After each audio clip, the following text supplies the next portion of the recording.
Olá pessoal, eu sou Mônica Green. Eu sou Michel German. E nós estamos aqui para dar as boas-vindas em nome do NIEG e da CONIB. O NIEG, se vocês não conhecem, é um núcleo criado há mais ou menos 8 anos, né, Michel? E esse núcleo ele tem oferecido não apenas para professores em curso de extensão, mas na própria Universidade Federal do Rio de Janeiro, cursos, laboratórios, palestras, enfim, a gente está agregando um número cada vez maior de alunos, que são alunos que demandam, né, e manifestam interesse muito claro na área de estudos judaicos, sobretudo alunos de história. Então, nessa parceria, o que nós pretendemos fazer é exatamente garantir um curso de extensão que possa dialogar diretamente com os professores, que possa apresentar conteúdos novos, inovadores, por especialistas que são especialistas que, de outro modo, vocês não teriam em conjunto, como esse curso, de alguma maneira, proporciona.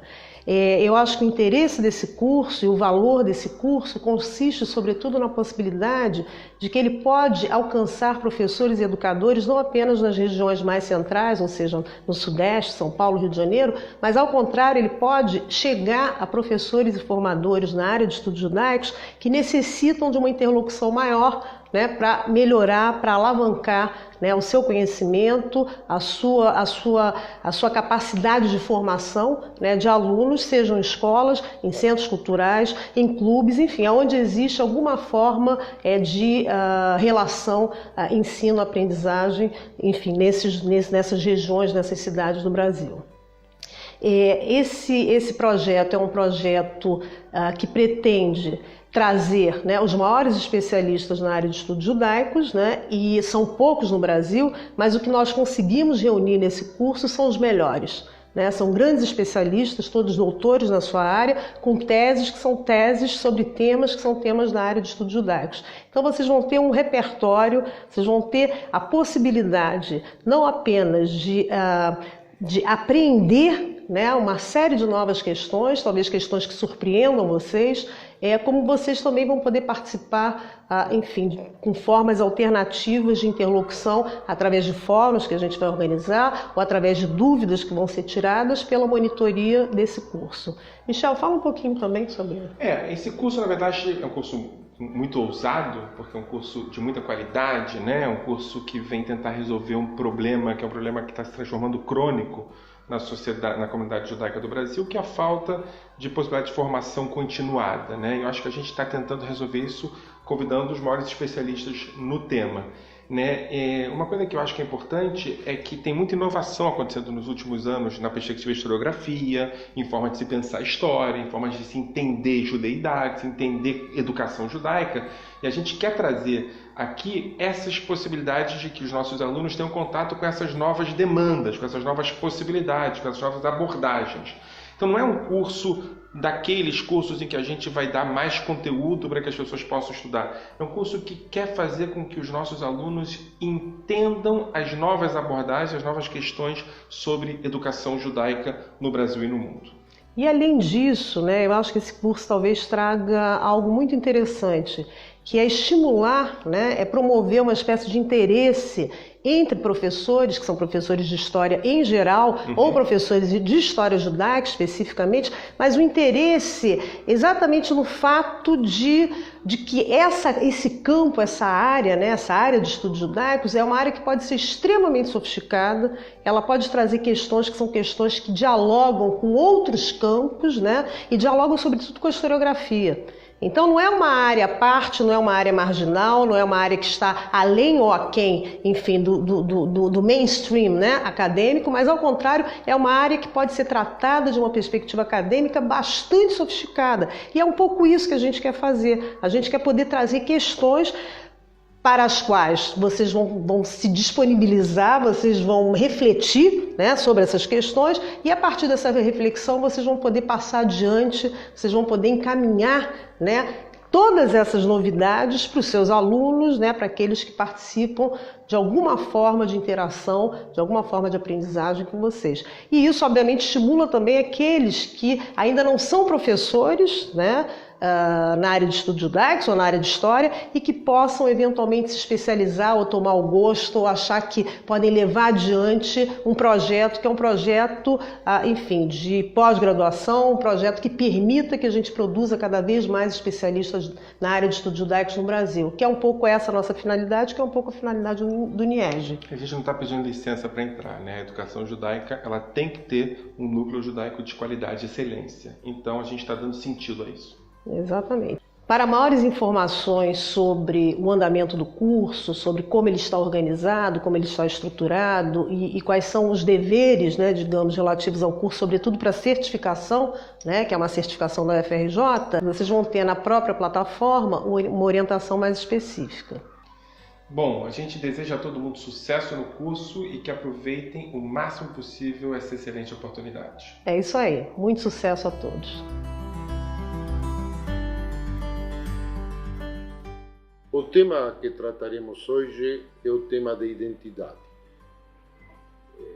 É um tema que é fundamental. Não existem povos, indivíduos que não tenham identidade. É o fundamento da vida em sociedade. E embora seja uma característica universal, a identidade sempre existe, cada um vive sua identidade como sendo algo especial, particular, diferente. Ou seja, cada um vive sua identidade como algo totalmente diferente às outras, seja a individual ou a coletiva. E ao mesmo tempo é a característica comum de qualquer indivíduo e de qualquer grupo social. Como se formam as identidades? As identidades se formam construindo fronteiras. Fronteiras que separam os indivíduos ou os grupos sociais. E essas fronteiras que permitem que os indivíduos, cada um, e os grupos entre eles, não se confundam ou se misturem. Também permite que cada indivíduo ou grupo construa uma memória de si mesmo ou do grupo. Quais são as características gerais, os mecanismos que estão por trás da construção de fronteira? Primeiro e aqui estou falando em primeiro lugar de identidades coletivas, é criar mecanismos que definem por que alguém é ou não é membro desse grupo. Ou seja, identidade e fronteiras vão juntos. Para algo ser igual a si mesmo, tem que ser diferente dos outros. A segunda característica de construção de identidade é um conjunto de práticas sociais, ritos, formas de convivência que distinguiriam esse grupo de outros. E nas identidades coletivas, temos também o elemento da autoridade, ou seja, alguém que diz quem é parte ou não é parte desse grupo. Essa autoridade pode ser formal, um rabino, um padre, um mulá, ou pode ser definida pelo grupo. Nós, o grupo do bar da esquina, que forma parte, que vai todo o fim de semana no Bracarense. Eles que definem quem entra ou não entra nesse grupo. Temos, portanto, que as fronteiras são a base pela qual nós funcionamos constantemente para classificar. Toda identidade é a formação de um sistema classificatório que define quem sou eu diferente dos outros, mais próximos a mim ou mais diferentes a mim, ou, enquanto grupo, também classifica os grupos e define nosso lugar em relação a essa classificação. O que significa, visto do ângulo do observador, que quem define as fronteiras são, por um lado, o grupo em si mesmo, mas também muitas vezes as pessoas que estão fora do grupo. Ou, no caso da identidade individual, eu defino minha identidade, mas muitas vezes a identidade é definida pelos outros.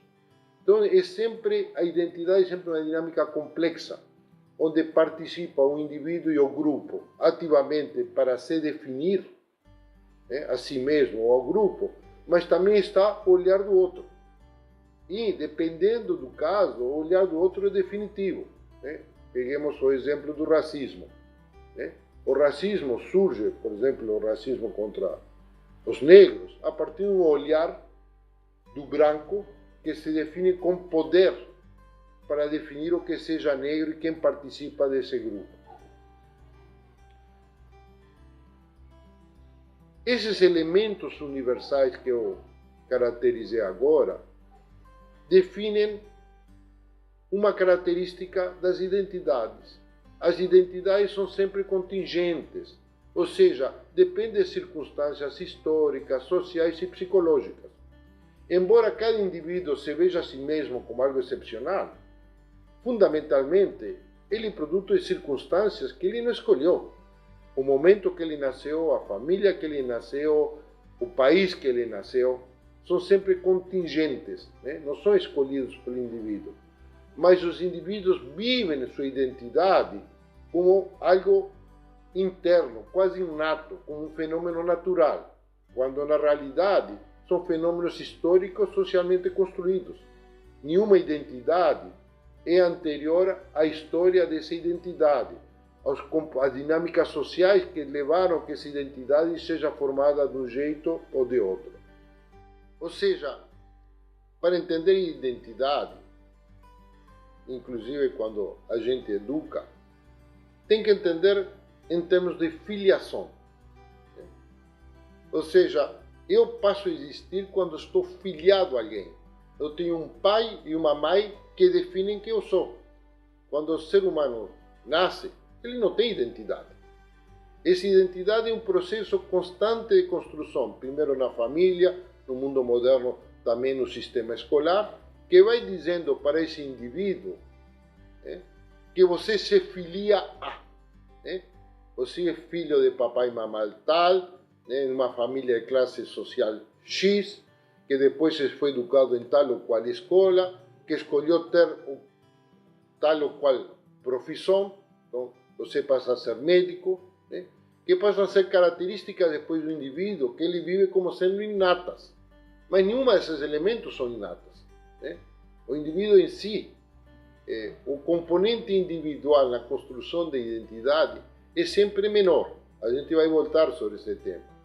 Mas, em primeiro lugar, vem a filiação, né? As circunstâncias que relacionam o indivíduo, né, a contextos pessoais, familiares, históricos determinados. E a identidade, na medida que dá ao indivíduo um sentimento de ser, de estar no mundo, é sempre tem um componente valorativo. Né? A gente valora nossa identidade.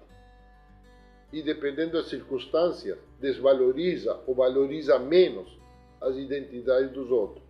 Né? Vamos dar um passo na frente. A identidade, historicamente, não era um problema para a maioria das pessoas até tempos recentes. As pessoas nasciam, né? 95% da humanidade até o século XX era camponesa. Nascia e morria no mesmo lugar, né? Seu destino era definido pela família em qual ele nasceu, o local. As crenças, a religião, era determinado também pelas circunstâncias, não se questionava.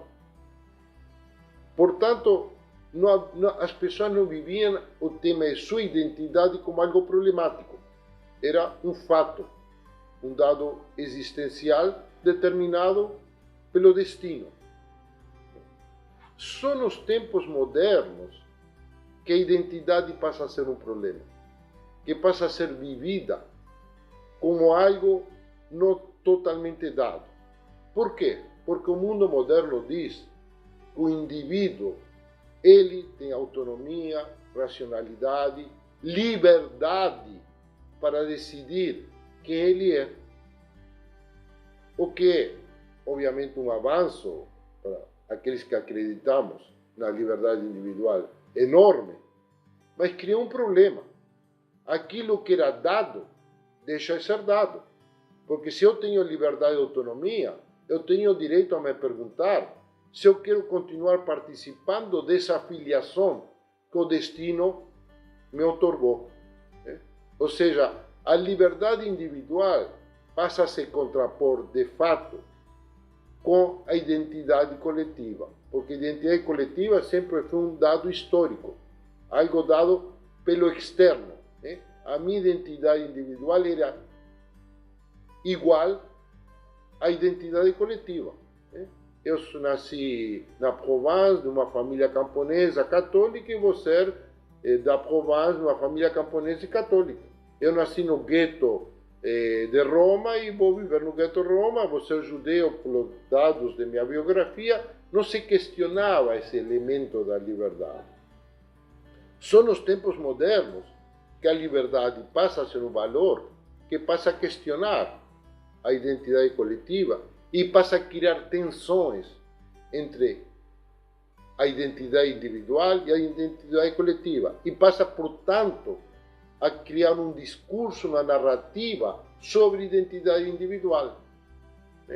Quando Baruch Spinoza, um filósofo judeu do século XVII, começa a questionar o judaísmo, tal como era definido de acordo com as regras da autoridade local, das fronteiras determinadas pela lei, ele coloca um exemplo, quizás um dos primeiros e mais profundos exemplos, da questão do confronto entre indivíduo e coletivo, entre o direito de eu escolher e decidir a partir de meu entendimento, a partir de minha experiência, a partir de minha razão do que é certo e errado, e o que a tradição me impõe como certo e errado, o que a tradição, meus pais, o coletivo. E o que aconteceu, nesse caso histórico, que foi imposto nele Herem. Na tradição judaica não existe excomunhão, porque o judeu não pode ser excluído do judaísmo, mas ele pode ser excluído da comunidade. Ele não pode ser decidido que ele não participa mais da vida comunitária. E foi imposto sobre Spinoza um Herem. Então, para finalizar esta primeira introdução, as identidades são um elemento central da constituição de sermos humanos. Nós somos seres finitos, nascemos fundamentalmente sem saber qual é nosso lugar no mundo, mas temos consciência, e essa consciência passa a ser objeto da formação de identidade. Alguém que diz: você é você por tais e tais razões, você parte de um coletivo por tais e tais razões, cada coletivo valoriza a si mesmo e diz que isto aqui é o melhor, o superior, o único possível. Isso decide o destino da pessoa. No mundo moderno, essa questão, a liberdade individual, passa a questionar esse destino coletivo e cria-se uma tensão. E, portanto, o tema de identidade é um tema moderno. Não existe. Obviamente, se a gente procurar, em certas sociedades complexas, o tema de identidade se coloca, inclusive no judaísmo, mas não vai ser o tema de hoje. Quando há um encontro entre culturas, por exemplo, no período greco-romano, muitos judeus dizem: eu sou judeu, mas tem coisa interessante aí no helenismo, sabe? E procuram, de alguma forma, fazer uma ponte entre a própria cultura e a cultura que vem de fora. E isso rachou o judaísmo no Império Greco-Romano em seitas ou correntes diferentes. Mas ainda assim o tema se colocava em termos coletivos e muito menos em termos de quem sou eu. Mas sociedades complexas, onde culturas se confrontam e se encontram, colocam o problema de identidade. O judaísmo fez o que todas as identidades coletivas fazem: criar fronteiras. E essas fronteiras, como a gente sabe, são milenares, né? E foram elaboradas com o tempo. Se a gente volta à Bíblia, quais são as fronteiras básicas que se construiu o judaísmo, né? A ideia de um grupo de povo escolhido por Deus, que deve realizar uma série de mandamentos divinos, cuja lógica fundamental são a diferença entre o puro e o impuro, entre o sagrado e o profano.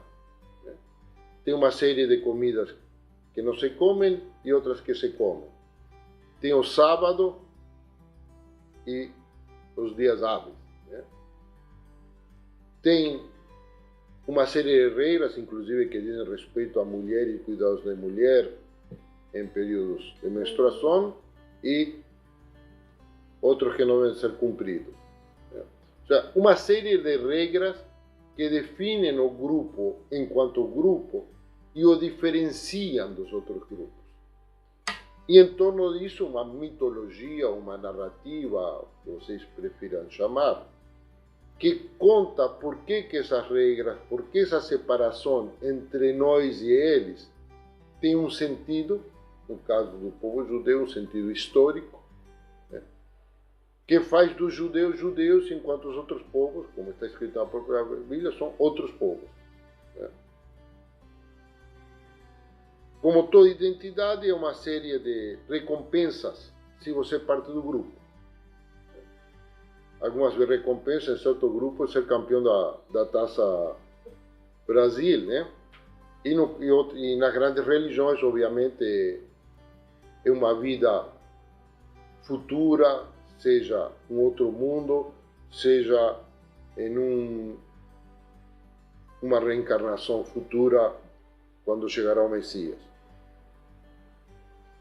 Essas regras da Bíblia foram radicalizadas pela tradição rabínica, o que era já bastante diferenças relativamente claras, passam a ser radicalizadas. Vou dar um pequeno exemplo, que é o cabrito e a leite da mãe. Está escrito na Bíblia que não cozinharás o cabrito na leite da mãe. Essa regra, aparentemente simples, a partir das discussões rabínicas, começam assim: mas como podemos saber que essa leite é relativo a esse cabrito, é a mãe desse cabrito? Então você não cozinha mais leite com carne de cabrito. Mas como você pode ter certeza que essa carne é de cabrito ou não é de cabrito? Então você não cozinha mais leite com carne. Depois, a ideia, de acordo com o rabino, de cozinhar e não misturar. Então você tem que parar, esperar um tempo até fazer a digestão para você misturar carne com leite. Chegando no limite que passa a ser incluído entre as carnes o frango, que, como a gente sabe, não produz leite, né? E aí os próprios rabinos reconhecem que essa interpretação é de Rabanam, ou seja, é da cabeça dos rabinos, porque dificilmente você retira da leitura bíblica não comer leite com carne de frango, né? Já é uma extrapolação limite. Mas em tudo os rabinos levaram esses princípios de separação entre o puro e o impuro, mas até o limite, sobre trabalho. Então, pessoas muito ortodoxas vão pendurar o lenço na roupa para não carregar peso. A partir da interpretação que o lenço podia ser considerado trabalho porque você está carregando peso, né? Ou seja, a tradição rabínica radicalizou toda uma série de regras que separavam praticamente todo ato de vida cotidiana do judeu do não judeu. Passamos a ter abenças para praticamente qualquer ato. De comer, de beber, tem uma benção relativa a cada ato. De forma que o judeu passou a ser um estilo de vida de 24 horas 7 vezes por semana. A loja não fecha, a não ser quando estiver dormindo.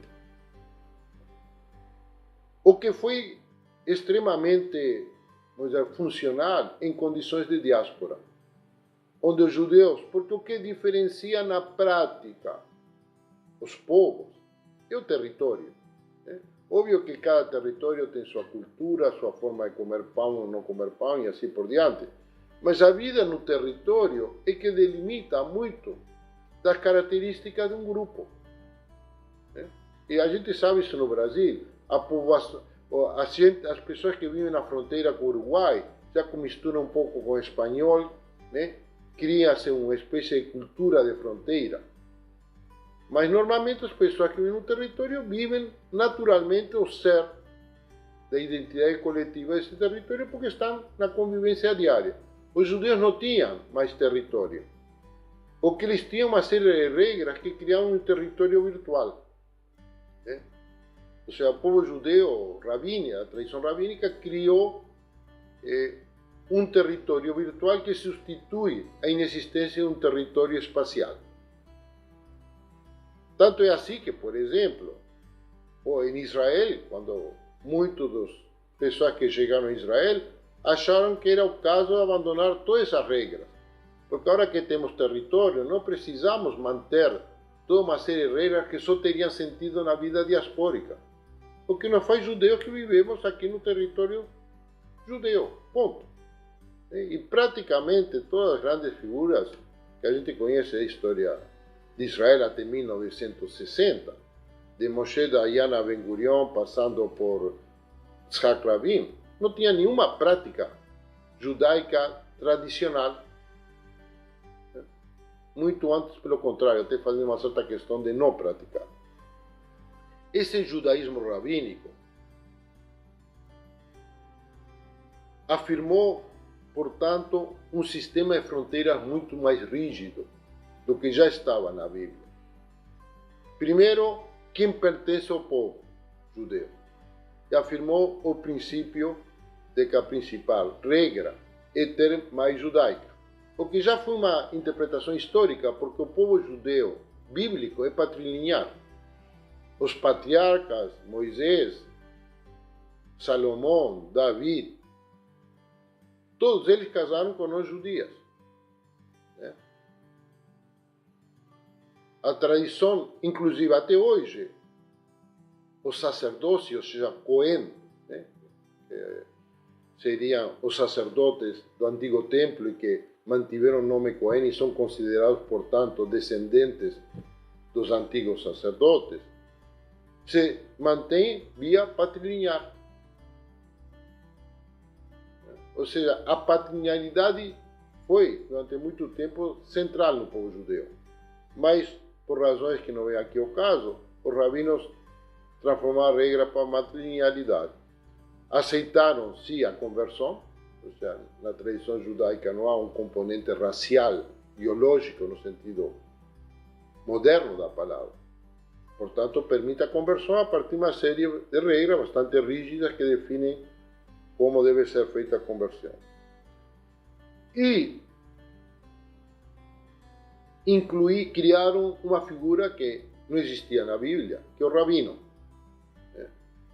Embora o rabino, diferente, por exemplo, da tradição católica, onde existe a intermediação entre Deus e o indivíduo, ou seja, a salvação passa por um padre, no qual que você se confessa ou dá extrema unção.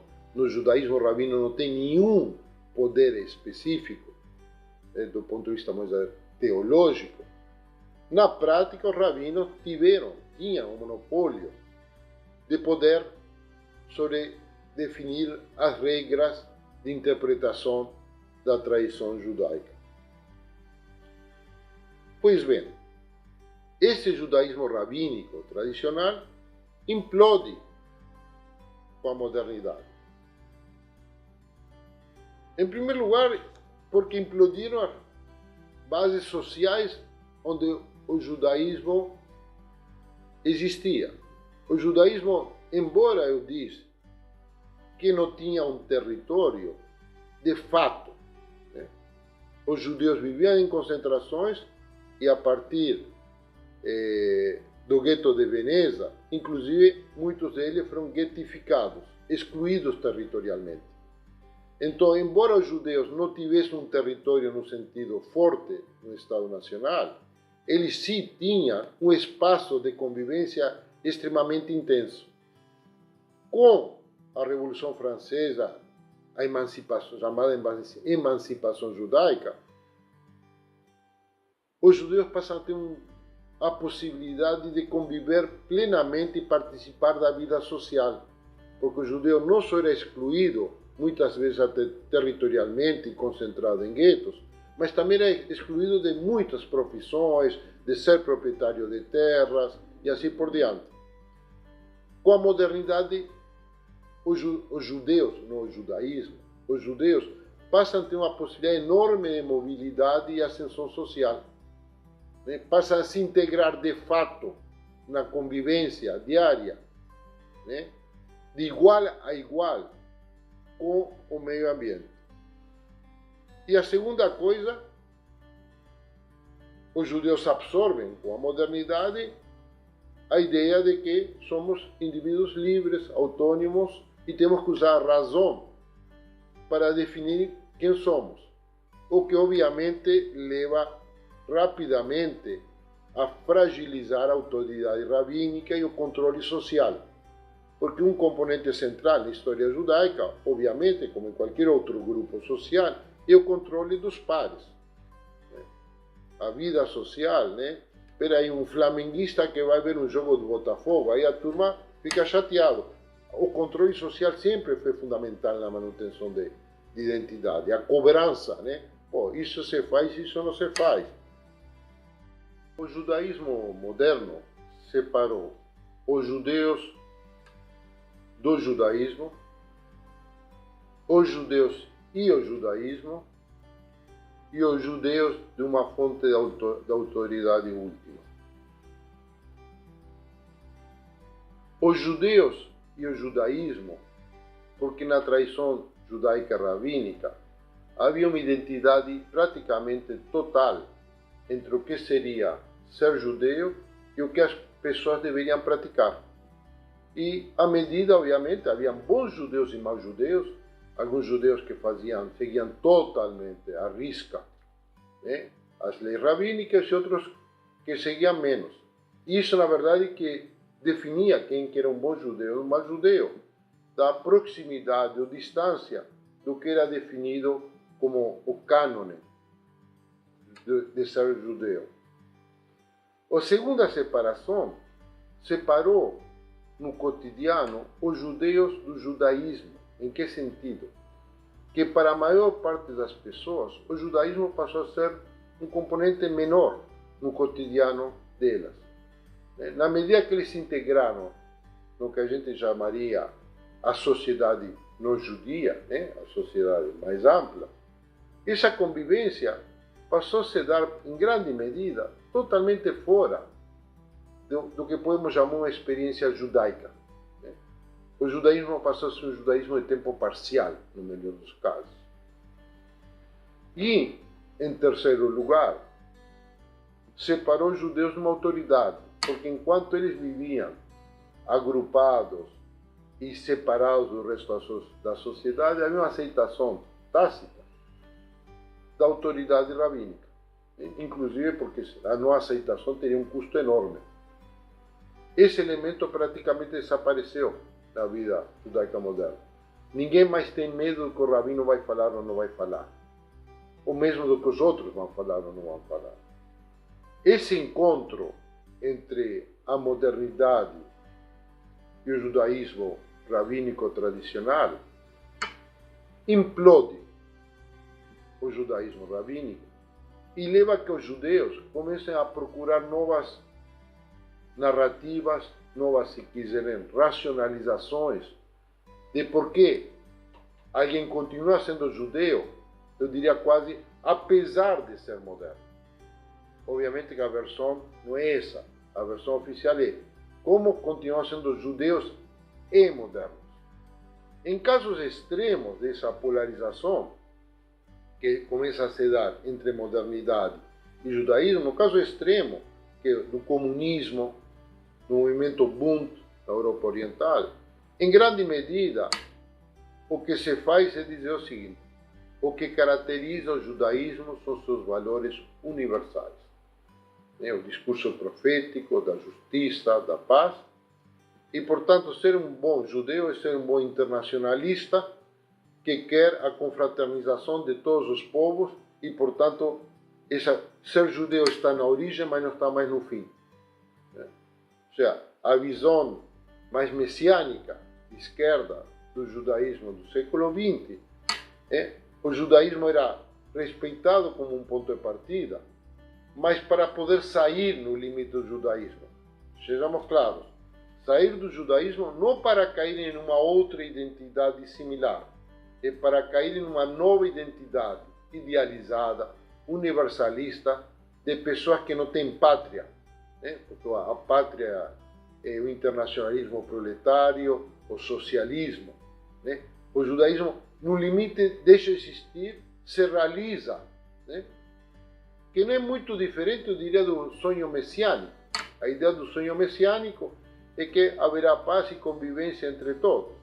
É uma secularização desse sonho messiânico. Então, para uma corrente do judaísmo, o encontro entre modernidade e judaísmo significa que agora chegou a hora de realizar os valores judeus para toda a humanidade. O segundo movimento, que é diferente, mas não totalmente diferente do anterior, é o sionismo. O sionismo diz o seguinte: finalmente podemos ser como os outros povos. Mas para ser como os outros povos temos que ter um território, um Estado nacional, onde seríamos um povo normal. Esquecer os 2000 anos de vida de diáspora. E é curioso, praticamente todos os grandes autores sionistas, o que eles falam é normalização do povo judeu. Ou seja, judeus têm um território e uma pátria, poderão ser igual aos outros, perder qualquer especificidade. Eles não queriam um Estado de Israel para seguir as leis rabínicas. Muito pelo contrário. Inclusive o sionismo, quando surge, é expressão de uma elite urbana intelectual que questiona o poder rabínico. Até lá os rabinos tinham a última palavra sobre a verdade. O que é o movimento sionista, basicamente? Pessoas de classe média, urbana, modernos, que querem ser cidadãos plenos, acham que não dá para ser cidadãos plenos nos próprios países que eles moravam. Vamos criar um Estado de Israel, onde finalmente seremos igual aos outros. Vamos normalizar o povo judeu. E aí temos um terceiro movimento que é dentro da religião. Dois grandes movimentos, embora existissem outros importantes, é o movimento conservador e o movimento reformista, que procura enunciar uma narrativa da história judaica que permite sua convivência com os valores da modernidade. No caso dos reformistas, eu diria quase uma plena aceitação de todos os valores da modernidade e abandonando grande parte do que seriam as regras sobre puro e impuro, tudo isso abandonado, ou na visão conservadora, que é uma visão mais moderada, que abandona certos elementos, mas dentro de uma narrativa que diz que estamos adaptando às novas circunstâncias, que há elementos na tradição que permitem essa adaptação. Vem o judaísmo como uma religião histórica, e sendo uma religião histórica, na medida que a história muda, portanto, nós também podemos mudar, mas procurando relacionar as mudanças com a tradição em um sentido mais forte, enquanto os reformistas têm uma flexibilidade enorme, para dizer de alguma forma, em relação a essa tradição. Para finalizar, eu gostaria de fazer uma reflexão mais pessoal, portanto, mais meu julgamento, do que me parece certo ou errado. Eu acho fundamental entender de que há no judaísmo diferentes correntes que procuram afirmar uma visão do que é certo ou errado no judaísmo. Em si mesmo, isso é uma coisa positiva, um fato positivo, aumenta a riqueza da vida judaica. O que devemos ter cuidado é que quando afirmamos uma visão de judaísmo, não acreditar que a nossa visão é a única possível e que as outras estão erradas. Toda identidade é uma camisa de força, necessária para viver, mas que nos empobrece enormemente. E esse que é o grande desafio também da educação judaica. Como produzir uma camisa de força que seja fundamentalmente uma plataforma para o indivíduo ter uma tradição, ter uma filiação do qual pode estar orgulhoso, aprender e crescer, mas que essa identidade não seja uma camisa de força que o deixa cego, surdo, frente a outras identidades. Eu diria que esse é o grande desafio, é difícil porque não é só uma questão de educação judaica. É o desafio nosso de cada dia. Entre identidades as mais variadas, e aqui não é só judaica, isso vale desde time de futebol a identidades políticas, né, ou nacionais, que é bom tê-las na medida que nos enriquecem, que nos dão uma referência, que nos dão satisfações, mas ao mesmo tempo podem oscurecer e nos transformar simplesmente mais burros, mais incapazes, mais pobres intelectualmente, e inclusive gerar emoções de ódio, né, que tem como fundamental elemento, na verdade, o desconhecimento e a falta de respeito pelo outro. Quando eu acredito que o princípio mais básico para discutir identidade é lembrar a cada pessoa que você, dependendo das circunstâncias, tendo nascido em outra família, você teria sido outra pessoa. Que tua identidade é circunstancial. Aquilo que a gente enaltece, às vezes se vangloria em forma excessiva, né? Se a gente estivesse do outro lado, estaria tendo a mesma postura, só que inversa. Que a identidade, quando é levada ao exagero, exacerbada, que é usada para humilhar ou simplesmente desvalorizar o outro, nos empobrece. E também nos empobrece porque nos leva a desconhecer o que o outro tem a oferecer.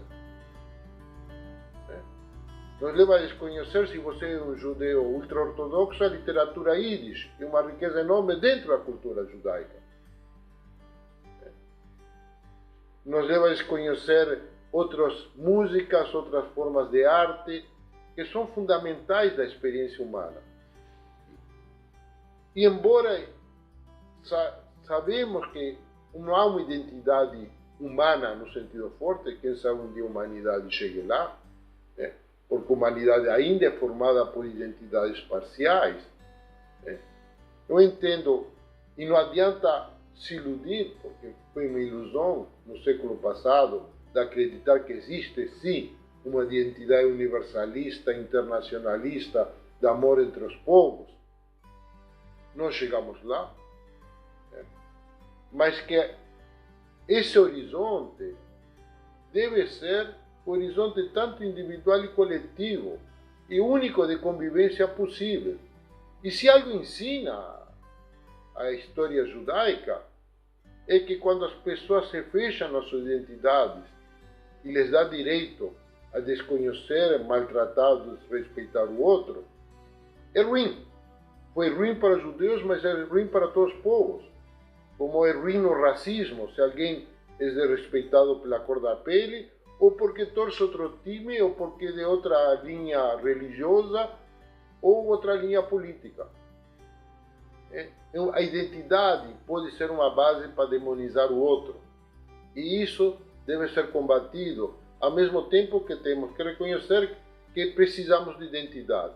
E esse é o desafio, acho, da educação judaica e de cada indivíduo na sua vida cotidiana.